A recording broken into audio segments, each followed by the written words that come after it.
Good morning and welcome to today's webcast, Top Tax Credits and Incentives to Utilize for 2021. Before we begin, I'm going to play a brief housekeeping video. Welcome, and thanks for joining us. We're pleased to present another in our ongoing series of continuing professional education webcasts to help companies and individuals conquer challenges as they plan for what's next. Our presentation will start in a few moments. Before we begin, here are a few things to keep in mind. You can customize how you both view our presentation and interact with the presenter. For better viewing, close all other applications and turn up your speaker volume. You can also adjust window size and placement or enter full screen mode using the controls at the top of the window or dragging the bottom right-hand corner to resize. At the bottom of your screen, you'll see a series of icons, each relating to a different aspect of our session. You can download the group attendance sheet and a PDF copy of today's slides from the slide deck and handouts widget to the right of the slide view. You can ask our presenter questions during the webcast by typing a question in the Q&A window below the slide view and clicking Submit. We'll do our best to answer all questions during the presentation or follow up via email. If you experience technical difficulty during today's presentation, refresh your browser by hitting the F5 key. Today's session will offer you one CPE credit. To receive credit, you must meet the requirements as specified by the National Association of State Boards of Accountancy. You must attend at least 50 minutes of the session and respond to at least 75% of the polling questions, which we'll ask throughout today's presentation. To respond to a poll, click the button next to your answer. We'll track your progress and alert you when you've earned CPE credit. You can then click the certificate icon in the CPE Progress widget to open a PDF file that you can save to your computer. Don't worry if you can't download your PDF certificate today. We'll email a copy to you in 2 weeks. If you're attending this webcast in a group, you must complete our attendance sheet to receive CPE credit. The attendance sheet is available in the slide deck and handouts widget. Please have all group members sign it and send only one sheet per group. Also note that CPE credit can be awarded only to participants registered as themselves and isn't available to participants who view the on-demand version. As a reminder, the presentation you're about to see isn't legal, investment, or accounting advice. We encourage you to seek the counsel of a professional service provider to apply this content to your specific circumstances. I'm pleased to introduce today's presenters from Moss Adams Tax Credits and Incentives Group. Peter Henderson, Partner, Kyle Sund, Senior Manager, and MaryCaitlin Willcuts, Manager. And with that, I will turn it over to Peter to get us started. All right. Thank you, Emily, and thanks for everyone for joining. So in this presentation, we're going to discuss the most significant tax incentives that have the broadest range of application, meaning that they're going to apply to a large number of companies. Then we're going to mention some other incentives that are high dollar but may not have as broad of an application. So in terms of the agenda, MaryCaitlin is going to start off with the Employee Retention Tax Credit. And then she's also going to cover the Work Opportunity Tax Credit. Then Kyle is going to cover what we call tangible asset incentives, and that specifically includes cost segregation and energy efficient tax incentives. And then I'm going to wrap up with the R&D credit and cover some of those other credits and incentives. But one of the main points we want to convey in this presentation is that there are a lot of credits and incentives out there. And we believe that it's in every company's best interest to take a comprehensive approach to credits and incentives and work to evaluate everything that is available to them. So with that said, we're going to start off with a quick polling question.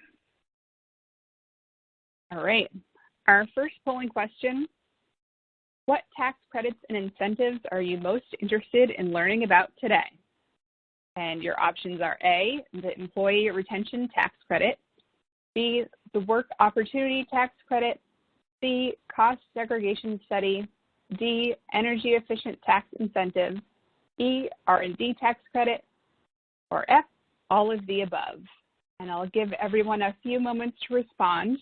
To participate in our polls today, please click the button next to the answer you choose and hit Submit.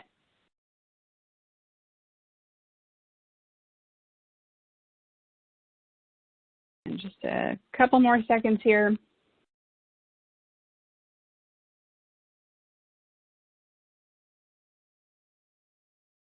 All right, let's go ahead and see what everyone has to say.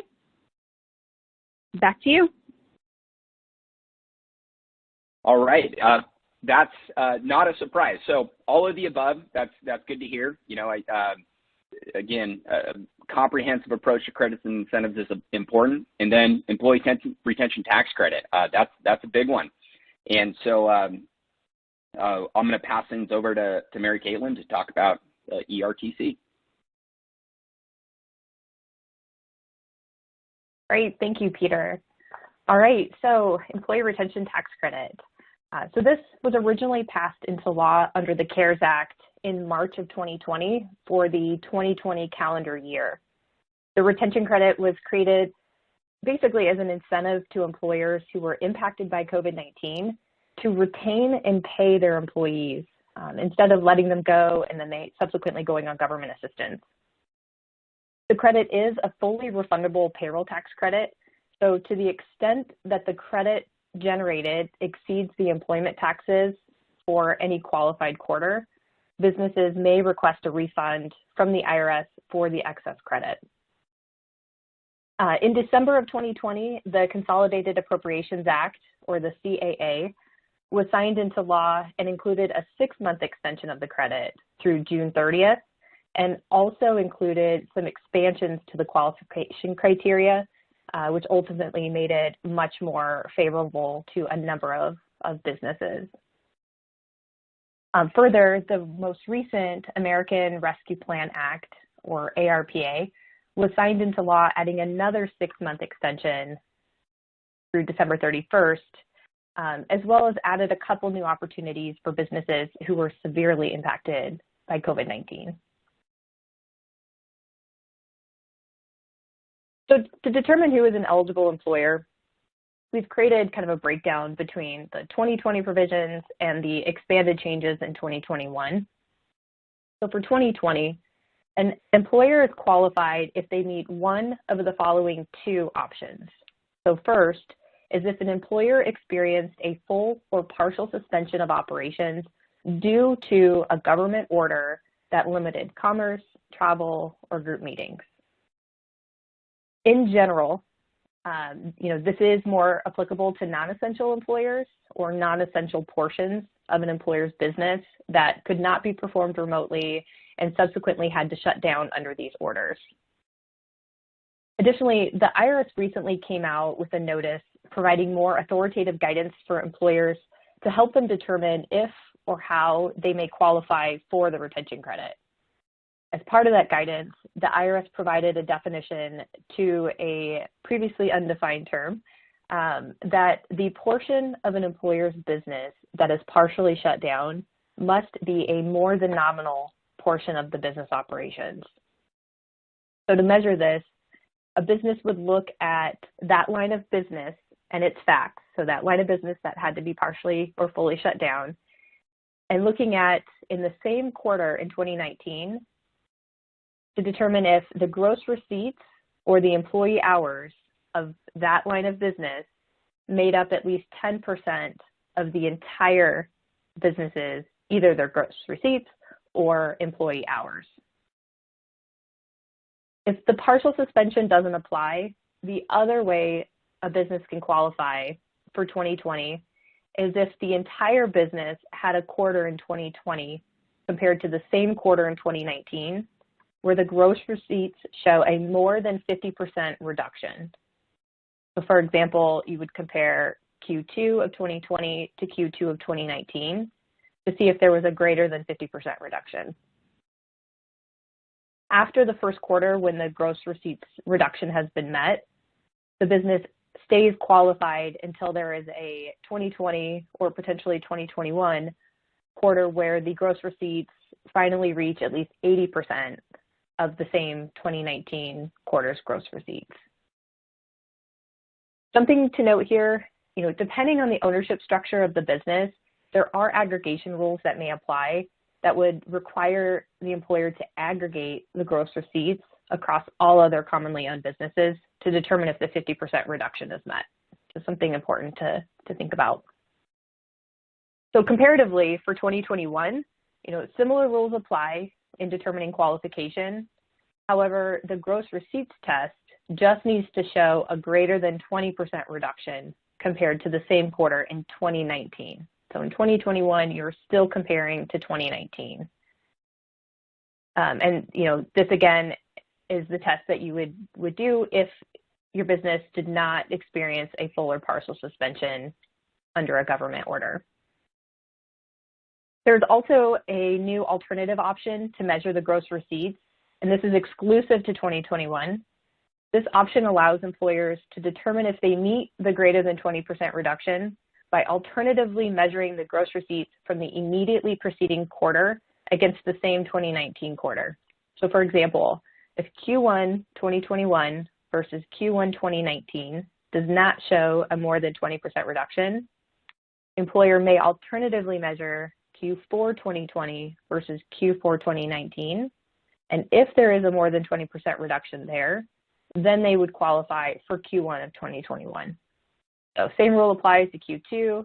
Another quick example, Q2 2021 versus Q2 2019 does not show that more than 20% reduction, but Q1 21 versus Q1 19 does, then they're qualified for Q2. It gets a little complicated.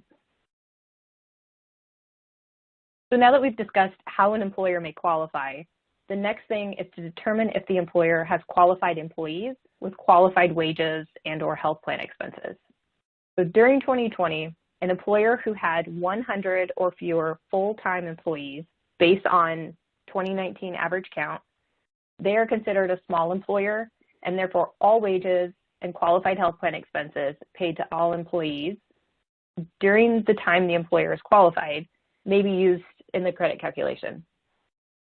Employers who had more than 100 full-time employees, again, based on 2019, are considered a large employer, and only the wages or health plan expenses paid to employees while they could not provide any services are qualified and may be used in the credit calculation.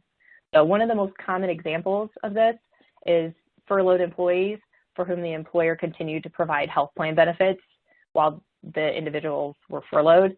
Those health plan benefits would qualify. Also, when looking at full-time employees, this is slightly different than the traditional method for determining full-time employee headcount. You're strictly looking at full-time employees. So this is based on the average number of employees in 2019 who worked at least 130 hours a month. And for 2021, the 100 employee threshold was increased to 500. So, again, further expanding the credit opportunity for employers. So any employer who had 500 or less full-time employees based on 2019 can take the credit on all employees and all wages. Once an employer has determined if they have qualified wages, the credit for 2020 is 50% on up to $10,000 in wages per employee for all qualified quarters, resulting in a maximum $5,000 credit per employee for 2020. For 2021, the credit increases to 70% on up to $10,000 in wages per employee per quarter. So this results in a maximum $7,000 in credit per employee per quarter, or at most $28,000 per employee for all qualified quarters in 2021, should the business be qualified for all 4 quarters.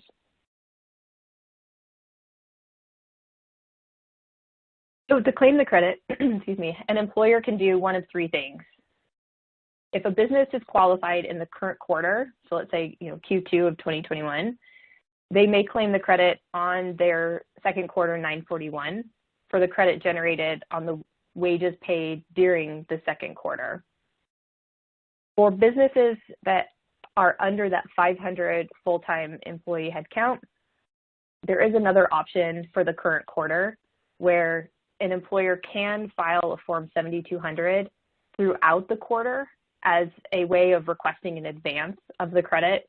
So essentially, you can file the 7200 as many times as you would like throughout the quarter based on the wages that you have paid so far in that quarter, and then you would reconcile at the end of the quarter. So reconcile on your Q2 941 the advances in credit that you've requested during the quarter. The other option, which, in most cases, looking at 2020, this is kind of the most common.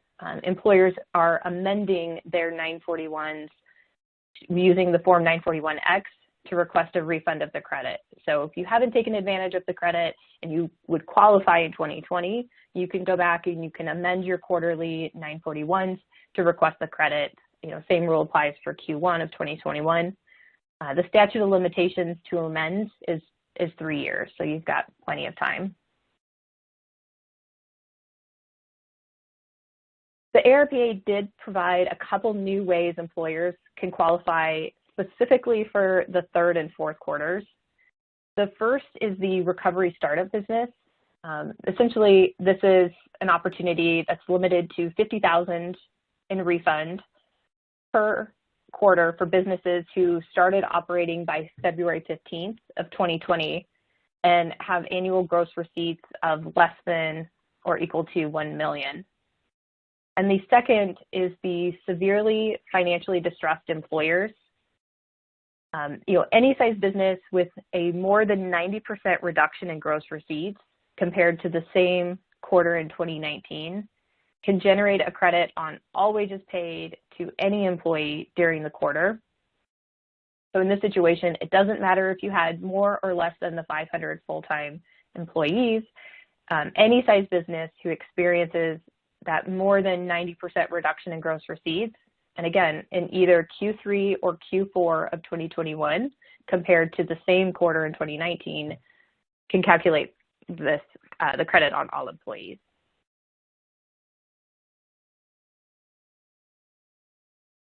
Originally, under the CARES Act, any business who took a PPP loan was automatically ineligible for the retention credit.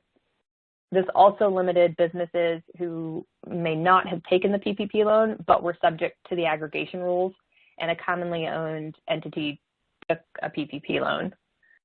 But in December, when the CAA passed, it retroactively removed that limitation and now allows businesses who took a PPP loan to go back and amend their payroll tax returns to claim the credit on any excess wages paid during qualified quarters that are not wages included in PPP forgiveness. It's really important to be mindful in 2021 for businesses qualified for the retention credit who have applied and received PPP loans in round 2.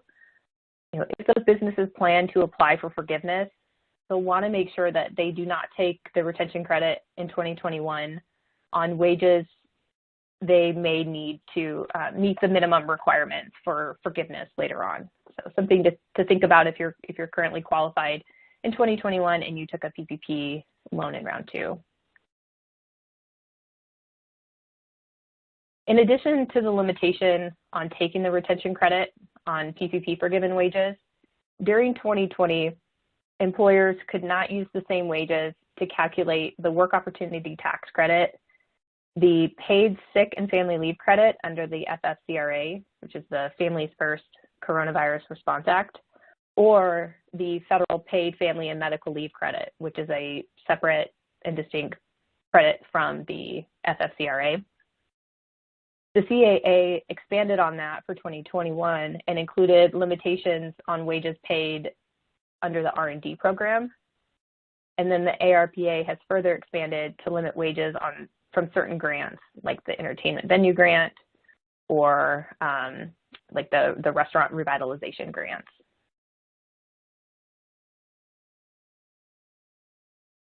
All right, Emily, it looks like we've reached our next polling question. Great, thank you. Our second polling question: did your company suffer a partial suspension of operations due to a government order or have a reduction in gross receipts? And your options are A, yes, a partial suspension, B, yes, a gross receipts reduction, C, none of the above, or D, I'm not sure. And as a reminder, if you would like to receive CPE credit for today's webcast, you will need to respond to at least 3 of the 4 polling questions. This is our second question. Give everyone a couple more seconds here.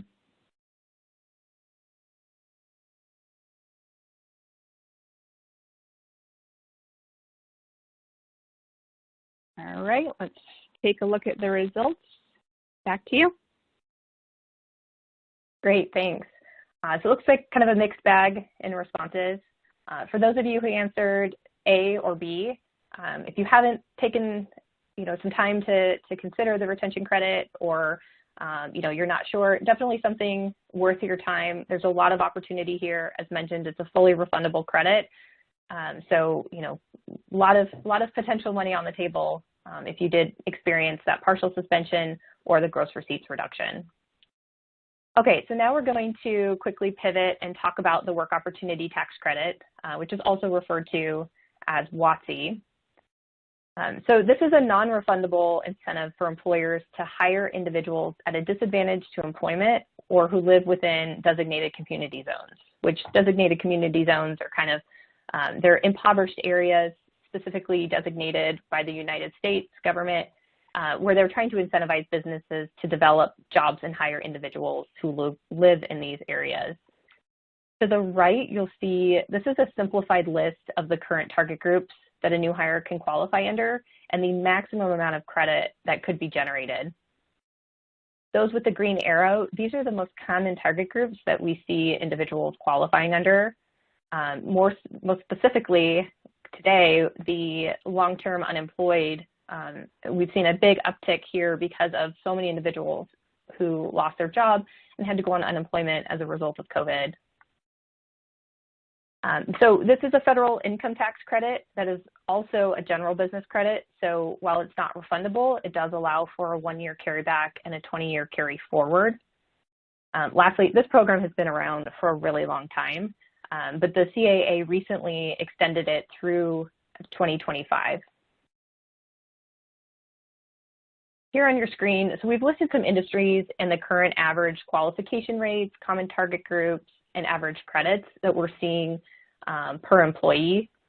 The 4 at the top are the industries that we have seen the most benefit, so transportation, long-term care, assisted living, restaurants, hospitality, grocery retail, 4 of the biggest industries. And then, below there's some other industries where we've seen some success with the types of individuals that they're hiring. But keep in mind, this is just for example purposes. These data points are always shifting and changing. They vary business by business, geographical area by geographical area. But this just kind of gives you a general rough idea of the potential opportunity that may be available. So this is a prospective program. It's not something that an employer can go back and request a credit. It is something that employers need to implement as part of their kind of application process. So employers are required to screen eligible individuals for the credit to determine if they qualify. And basically what that means is, individuals have to answer a short series of questions to determine if they qualify and then sign an application if necessary. It is time sensitive. There is a 28 calendar day statutory filing deadline. So once you've hired somebody and they start working, you have to file their application within 28 calendar days. Additionally, so while this is a federal program, it's administered at the state level by what we call WOTC coordinators, who you file the applications with. They verify that that individual qualifies and issue a certification that allows the employer to calculate a credit. Another thing to note, this only applies to brand new hires with a company, and there's no limit to the number of certified new hires an employer can claim the credit for. However, it is a one-time credit per qualified and certified new hire. So the percent of the credit is calculated based on the gross hours a certified new hire works within their first 12 months of employment, or 24 months for the target group for long-term TANF. So for a qualified and certified new hire, they have to work at least 120 hours. If they don't work at least 120 hours, regardless of the fact that they've been certified, you cannot use their wages to calculate a credit. And then you can see, there's a percent that it's calculated up to a wage cap depending on the number of hours that they work. So what is the best way to take advantage of this program? In 99% of the cases, it's to outsource it to an outside provider. It's heavy on administrative work and a lot of follow-up and deadlines with WOTC coordinators. So outsourcing it to another provider is really the best way to maximize the opportunity. Here on the screen, we've kind of laid out an example of what an employer would need to do and what a WOTC provider would need to do. This is purely speaking on Moss Adams' behalf. This is not representative of what every WOTC provider does, but this just kind of gives you an idea of when you outsource it, you can take a lot of the administrative pieces off your plate and have that outside provider take on that responsibility. All right, so Emily, it looks like we reached the next polling question. Okay, our next polling question, is your company currently taking advantage of the WOTC? And your options are A, yes, B, no, C, no, but we would like to, D, not sure, or E, not applicable. We'll give everyone a couple seconds to think about this one. And for those of you that would like a copy of today's slide deck, you can download them from the folder that says Slide Deck and Handouts to the right of the slide view. We will also be sending the slides via email after the webcast. And just another moment here. All right, let's go ahead and take a look at the results. Back to you. Great, thanks. So yeah, again, mixed bag in the responses, but if you haven't taken advantage of it and you think you're hiring individuals that might fall into one of those targeted groups, definitely something to take into consideration. All right, now I'm going to pass this over to Kyle. Yeah, thanks, MaryCaitlin. All right, so the first tax incentive I'm going to talk about are cost segregation studies. If your company owns any type of real estate, you'll definitely want to look into taking advantage of this incentive. So cost segregation studies are used to identify assets in a building that might qualify for shorter tax depreciation lives. They identify property that can be depreciated over 5, 7, or 15 years rather than the standard 27.5 years for residential rental property or 39 years for non-residential real property. So 5- and 7-year property would be Section 1245 personal property, whereas the 15-year property that's carved out would typically be, exterior land improvements, things like parking lots, landscaping, sidewalks, so on and so forth. 27.5-year residential rental property, that would include multifamily properties and senior housing, whereas 39-year property is kind of all-encompassing for, for all other commercial property. And then, cost segregation studies, they can not only be done for acquisitions in newly constructed buildings, but they're also great for tenant improvement projects, whether you're the owner paying for the improvements or for the tenant paying for the improvements. They're also great for remodels or expansions. There's kind of a wide range of benefits to cost segregation studies. And really the way to think about it is this. So if you have $100,000 of assets that are potentially eligible for shorter lives, would you rather take the majority of that $100,000 deduction in the first few years of ownership, or would you rather take that deduction spread out over 27.5 or 39 years? And assuming taxpayers can actually utilize those deductions are worth more today than they are in the future, just simply because of the time value of money.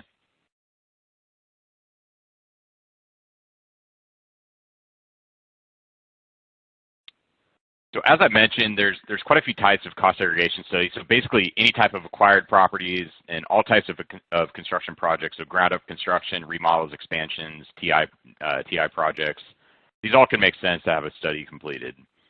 And if a property was actually acquired through a 1031 exchange, a cost segregation study might be beneficial if this new depreciable basis is high enough to justify having a study completed.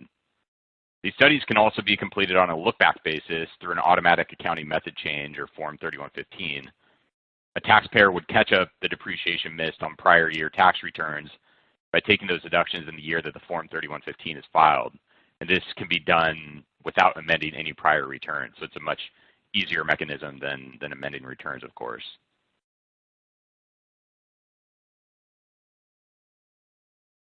So in terms of the taxpayer criteria, so why do taxpayers want this done? It really is just increased cash flow. It allows taxpayers to recapture depreciation deductions sooner, which can then be reinvested elsewhere. or if a taxpayer is in a loss position but expected to be taxable soon, for instance, if they had expiring credits or use up carry forward losses already, it might make sense to have a study completed. And then, of course, it just depends on what the taxpayer's current and future goals are. So typically for a ground-up new construction project or acquired property, a good low-end threshold is around $1 million to make a cost segregation study pencil out. Or for interior improvements, that low-end threshold is closer to $250,000. And because of the time value of money and depreciation recapture, taxpayers who hold onto the property for more than 5 years would benefit more than if they only held the property for 2 or 3 years, although that can vary by taxpayer and, of course, what their individual goals are. So the purpose of this chart is just to show the typical reclassification percentages for various industry types. So for instance, for a $1 million assisted living facility, there could be anywhere from 20 to 35% of the property allocated to shorter depreciable lives. So, in dollars, that would just mean $200,000 or $350,000 of accelerated depreciation. So take a look at the chart and see what industry that your company is a part of and how those reclassification percentages would apply. And really the other thing to keep in mind is that the percentages largely depend on the type of interior finishes and the quality of those finishes, as well as the business being conducted in the building and or the mix of tenants occupying the spaces. But hopefully this gives you a general idea of the reclassification ranges for cost segregation studies. So now I'm going to talk about 2 different energy efficient tax incentives that were made permanent and extended as a result of the Consolidated Appropriations Act of 2021, which was signed by former President Trump on December 28, 2020. So Section 179D, with the tax legislation that I just mentioned, this was made a permanent part of the tax code. The deductions available for newly constructed commercial buildings or building improvements placed in service after January 1st, 2006. And now that Section 179D is permanent, it provides a great opportunity for ongoing tax benefits for taxpayers who would like to actually plan for and claim the deduction. Before it was extended in some cases on a retroactive basis, or it would be extended late in the year and it was really hard to plan for. The deduction's up to $1.80 per square foot of building area, and both building owners and designers can claim the deduction. So more specifically, the categories include owners and tenants of commercial properties, and of course, they would have had to have built or installed the improvements. And residential buildings qualify for the deduction, but they must have been 4 stories or taller. And for designers such as architects, engineers, or contractors, they must have designed government-owned energy-efficient buildings in order to get the deduction.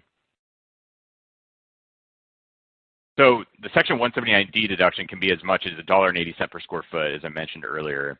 And it's broken down by 3 distinct categories. So there's HVAC systems, interior lighting retrofits, and then building envelopes. It'd be, looking at things like the types of windows or the rating of the insulation that was installed. And taxpayers can also claim the deduction for just 1 or 2 of these categories, depending on the type of work completed. So if you just had an interior lighting retro project only, you could receive up to 60 cents per square foot for that project alone. And then the key here is that a contractor or professional engineer who's licensed in the state where the building's physically located must model the energy performance of the building and compare it to the standards set by ASHRAE. So the benefits to 179D are fairly straightforward. So let's say you own a 100,000 square foot building or designed a 100,000 square foot government-owned building that was newly constructed, and you qualify for all 3 deductions. Your total of 179D deduction would be $180,000. Or again, if you had that lighting only retrofit project, the deduction would be $60,000. And the deduction can't exceed the total capitalized cost of the energy efficient property. So in that lighting only example where the deduction's up to $60,000, if only $50,000 was spent on the lighting project, the deduction could only go up to that $50,000 amount.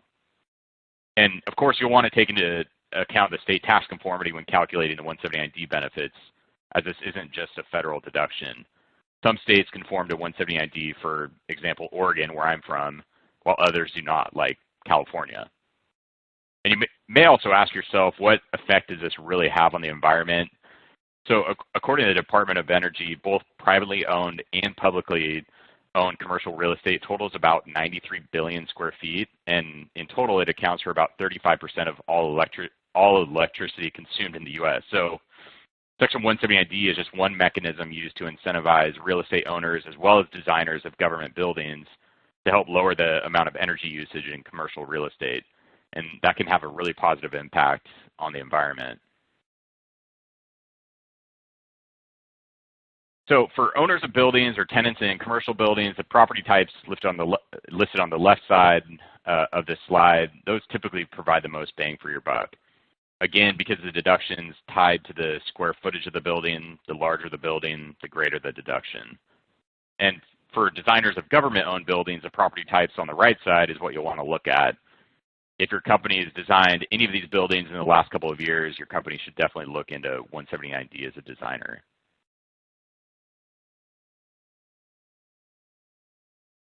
So this slide is just the general process for claiming the deduction as an owner or tenant. Again, to claim the deduction, you must have paid for the improvements, and then you would need to hire that qualified third party to conduct the energy modeling and signed off by the third party contractor or professional engineer in the same state where the building is physically located. And to claim the deduction, the taxpayer would just reduce their tax basis in the property by the amount of the deduction. So if you had a $10 million building and the deduction is $100,000, the tax basis now of the overall building cost would be $9.9 million.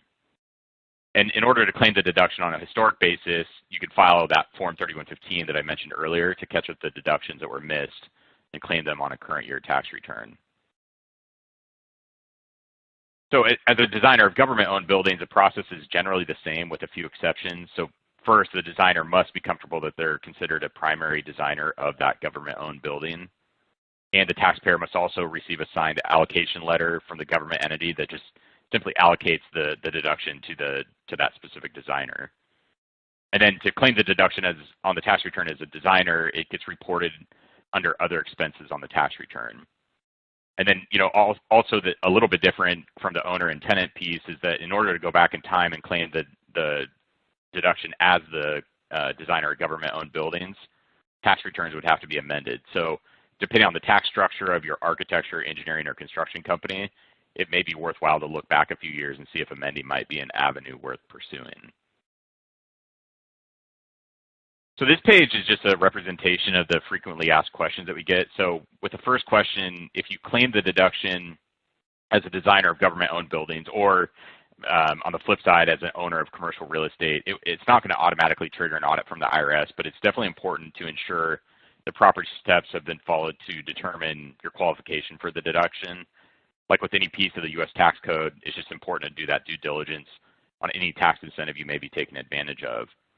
For a little perspective, the IRS Large Business and International Division, or LB&I, has included Section 179D in its list of practice units, and it provides a framework for designers of those government-owned buildings that might be eligible to take the deduction. This knowledge-based document outlines the steps the IRS would take in auditing the 179D studies, and it's helpful to taxpayers themselves in determining their own qualification as a designer of government-owned buildings.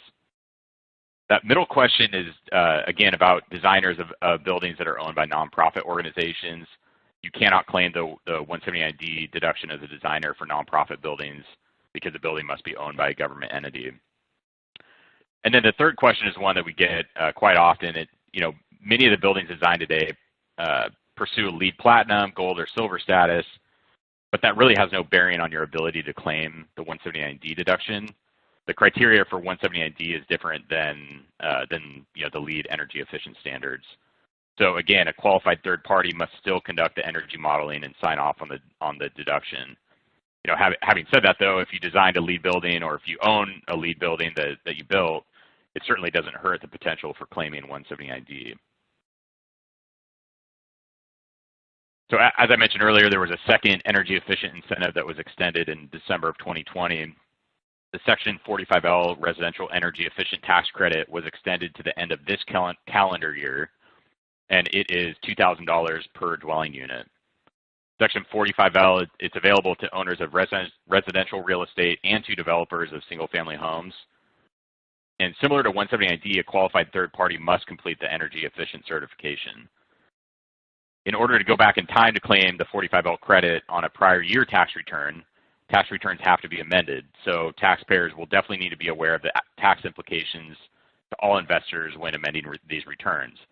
And on the flip side of that, if you have any residential buildings or single-family homes in development for 2021, or if you haven't filed 2020 returns, you should definitely look into this. And because the credit's a volume-based credit, the number of dwelling units plays a role in how large the credit could be. So the greatest level of activity is typically seen in multifamily developments, senior housing facilities, and then, as I mentioned, single-family home developments. In order to be considered a residential building for the purposes of 45L, the buildings must be 3 stories or less. As I mentioned earlier, residential buildings 4 stories or greater would then transition to the Section 179 D deduction.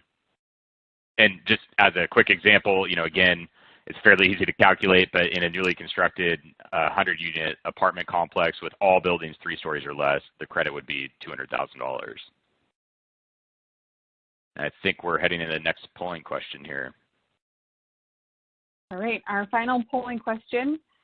Has your company taken advantage of any of the following tax incentives?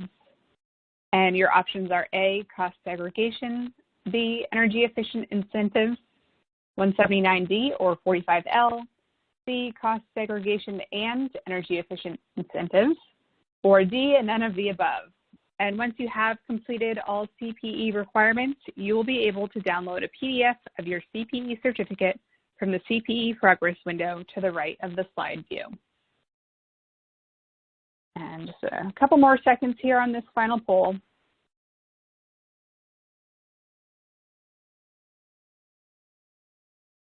All right, let's go ahead and take a look at the results. Back to you. Yeah, so this one's probably a little bit more narrow than the ERTC and potentially even WOTC. And so, again, if you don't own a significant amount of real estate or significantly large buildings, the cost seg studies and the energy efficient incentives may not apply to you. But if you did answer D and you do own own larger buildings or have a significant amount of real estate holdings, both of these are really ones that you should look into a little bit further. And I think now I'm going to pass it along to Peter to talk about the R&D tax credit. All right. Thank you, Kyle. So the R&D tax credit, so this is one of the most lucrative tax incentives, one of the most lucrative long-standing tax incentives that is available to a fairly wide range of companies. The original federal credit was established back in 1981. And it has evolved over time. It became permanent in 2015. And in addition to the federal credit, most states that have an income tax also offer a corresponding research tax credit. We'll talk about the states a bit later. It's an expense-driven credit, and the way it works is that you quantify the total expenditures that relate to activities that meet the qualification criteria. That goes into a credit calculation and it generates a credit. Important to note that the definition of R&D per the tax code is a lot more expansive than people often assume. It's not a strict definition of R&D.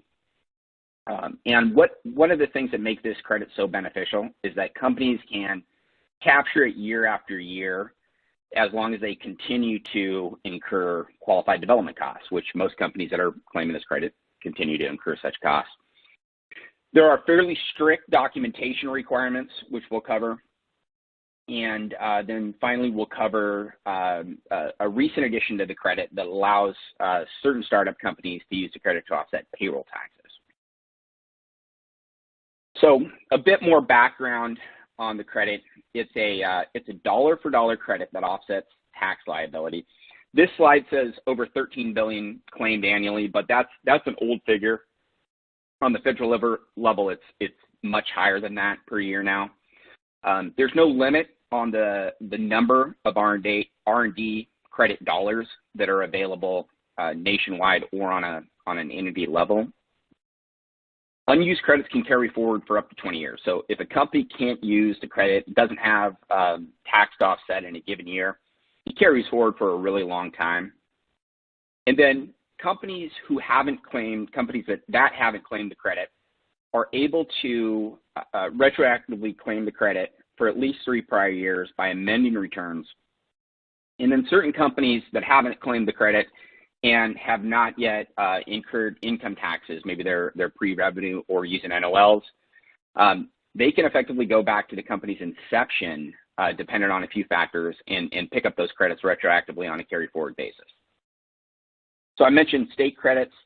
Most states that impose an income tax have an R&D credit. California has a very beneficial credit. Arizona actually has one of probably the most significant R&D credit of any state. But states like Idaho, Utah, Texas all have really strong R&D credits, and that's just the western states that I mentioned.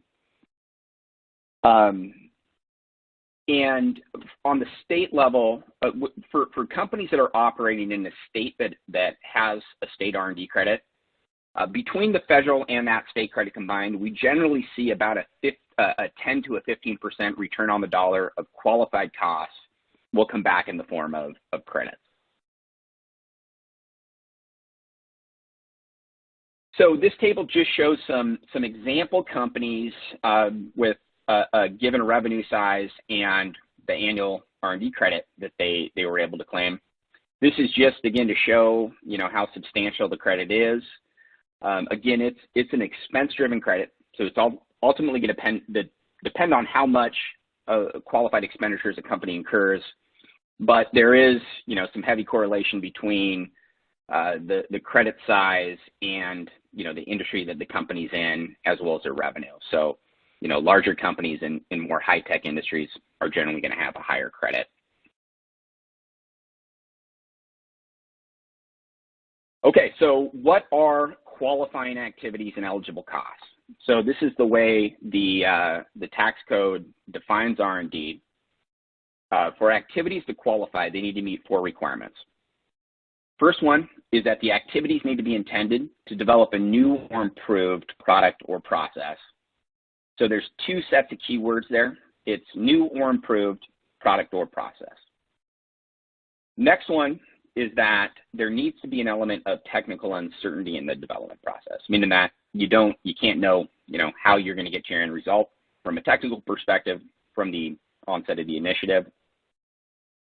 Third, there has to be a process of experimentation or an evaluation of different design alternatives in order to eliminate that uncertainty or in an attempt to eliminate that uncertainty.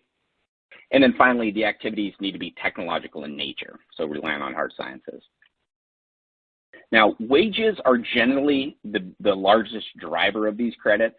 Not always the case, but more often than not.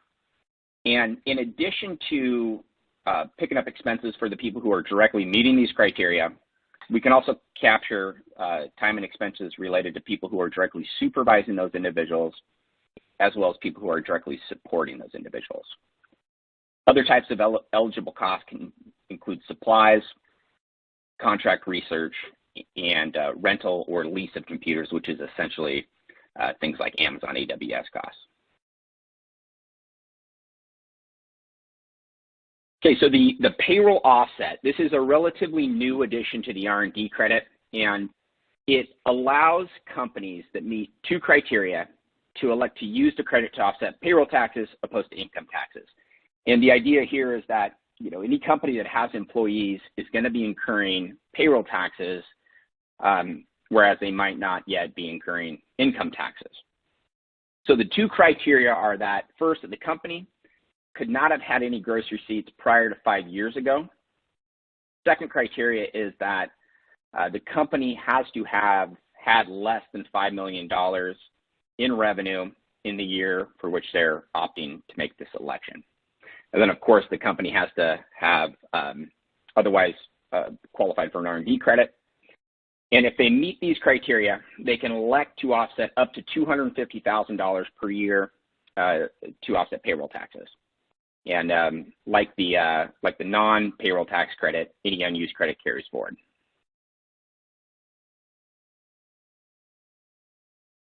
All right, so documentation of the R&D credit. Given that it's such a high dollar incentive, it is pulled for audit fairly frequently. And a lot of what our group does is that audit support and audit defense. The key to getting a credit claim, R&D credit claim through audit is to have very detailed and meaningful documentation.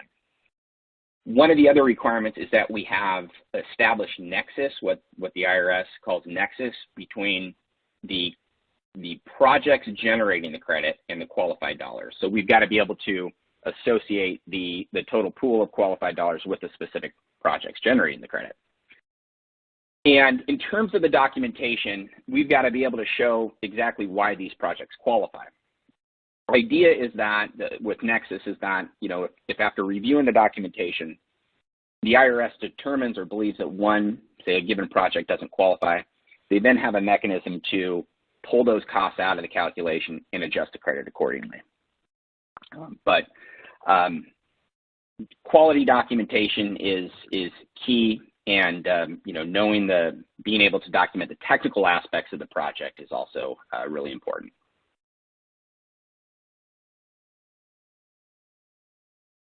I won't spend much time on this slide.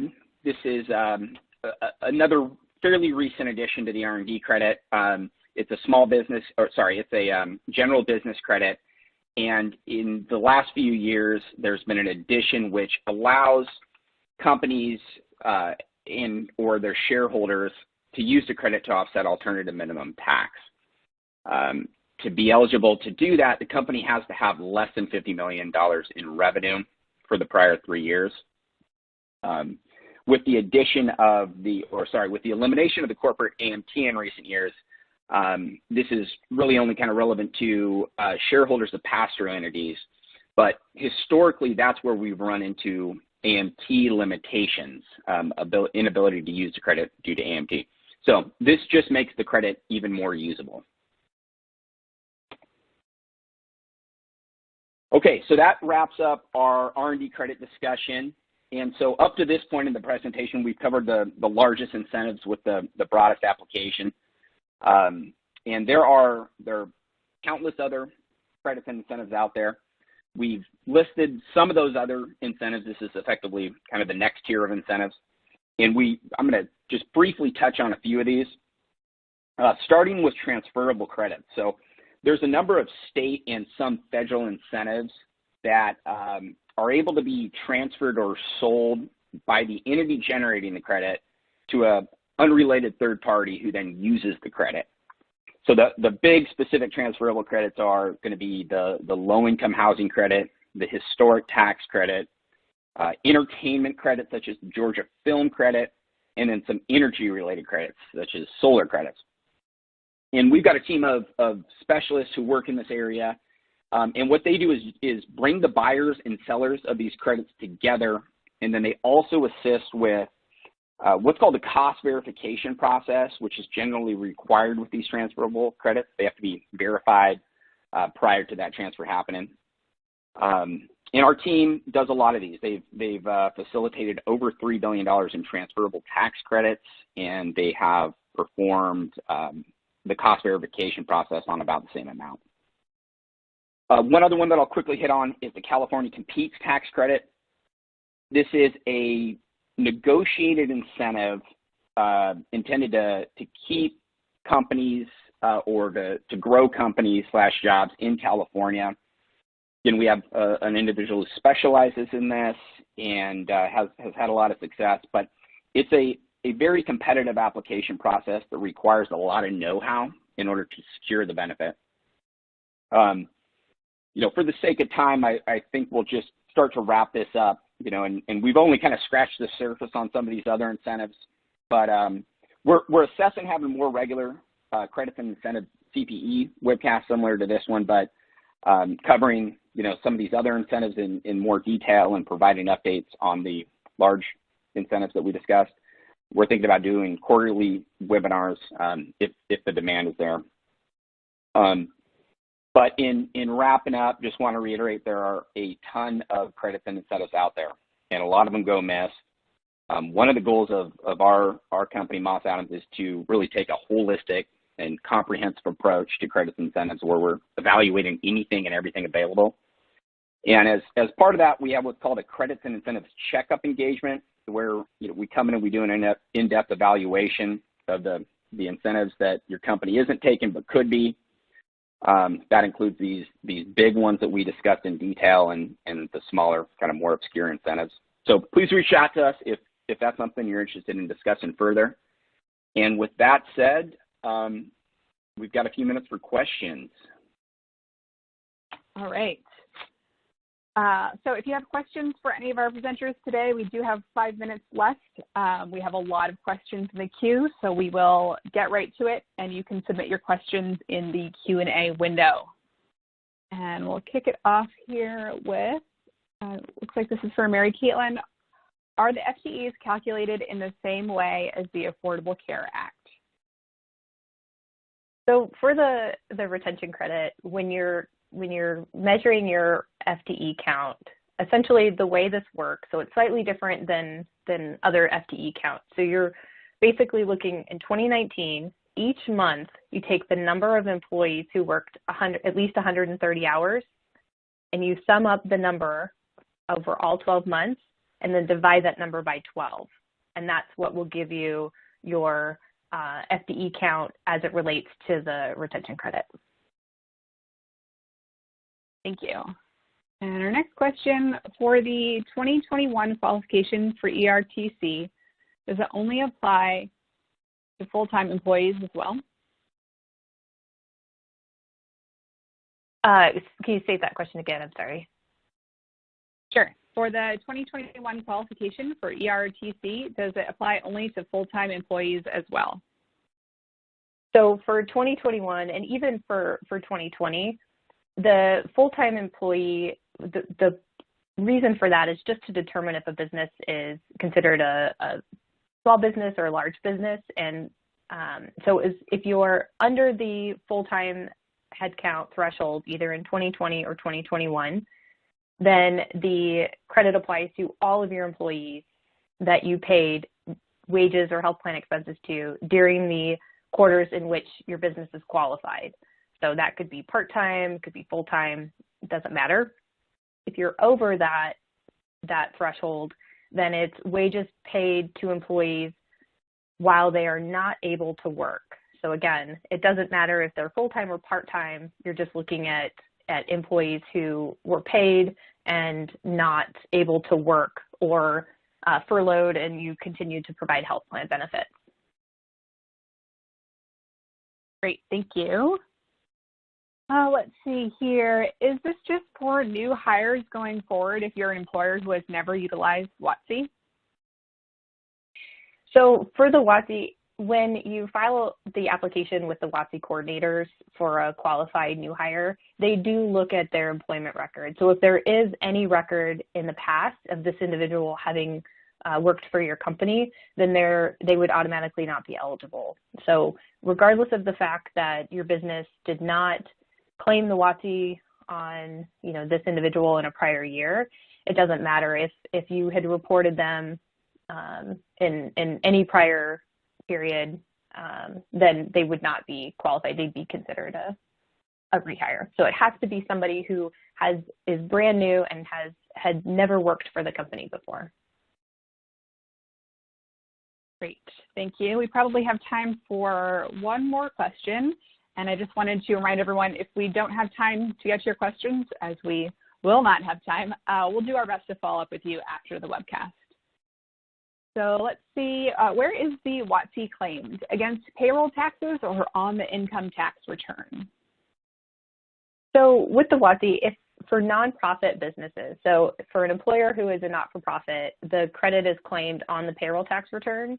And I should have clarified this before, but nonprofits the credit applies just to the veteran target groups.